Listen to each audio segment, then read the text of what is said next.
Баршаңызға қайырлы күн. Сіздермен бірге Айгерім. Бүгін мен сіздерге өте дәмді, керемет болып көтерілетін, жұмсақтығын ұзақ уақытқа дейін сақтайтын бауырсақтың рецептімен бөлісетін боламын. Видеоның соңына дейін қарап, каналыма тіркеліп, жанында қоңырауша белгісін басып қойыңыздар. Таза ыдысымызға 250 грамм жылы суды, одан соң 250 грамм жылы сүтті құйдым. Барлығы жылы болуы керек. Және де 120 грамм қантымызды салдым. Және бұл майонез 50 грамм, яғни 2 ас қасық қосу керек. Бұл майонез бауырсақты өте жұмсақ етеді, сондықтан майонез қосу міндетті.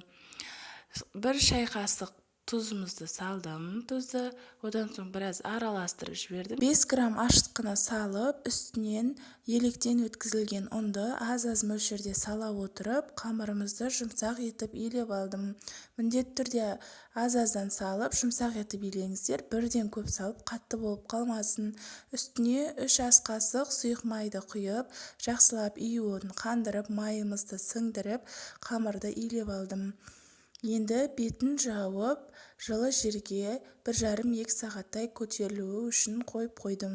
Қамырымыз көтерілгеннен соң, қамырдың астына кішкене ұн сеуіп, жабыс қалмау үшін, сосын қамырды 2 бөлікке бөліп алдым. Мендегі 2 үлкен дөңгелек шығатын болады. Домалақтап алып, осы қамырымызды жеке-жеке қазір жаятын боламын.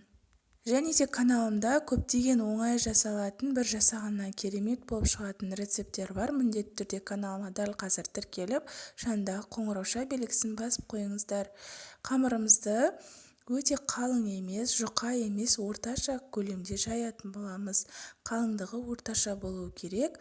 Арнайы формамен домалақтап осылай кесіп алсаңыздар болады, немесе стаканның көмегімен осылай дөңгелек жасасаңыздар болады. Мен стаканмен барлығын осындай форма жасап шықтым.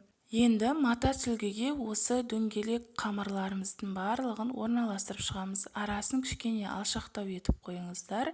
Және де барлығын осылай орналастырып болғаннан соң бетін жауып міндетті түрде 15-20 минутқа қамырымыз көтерілгенше қоямыз. 20 минуттан соң біздің қамырымыздың көлемі ұлғайып осылай көтеріледі. Міндетті түрде 20-15 минутқа осылай бетін жауып қалдыруымыз керек. Қызып тұрған майымызға осы бауырсақтарымыздың барлығын салып, 2 беті қызарғанша пісіріп алатын боламыз. Газдың астын өте қатты қоймаңыздар.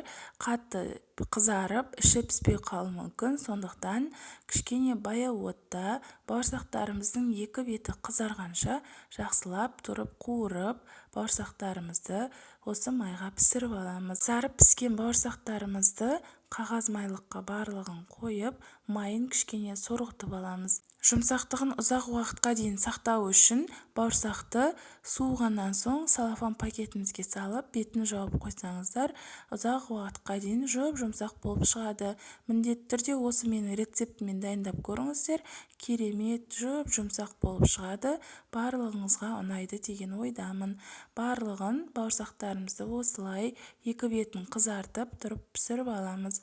Осымен біздің бауырсақтарымыз дайын болды. Міндетті түрде жасап көріңіздер. Видеоны соңына дейін қарағаныңызға рахмет. Каналыма тіркеліп, жанындағы қоңырауша белгісін басуды ұмытпаңыздар. Назарларыңызға рахмет.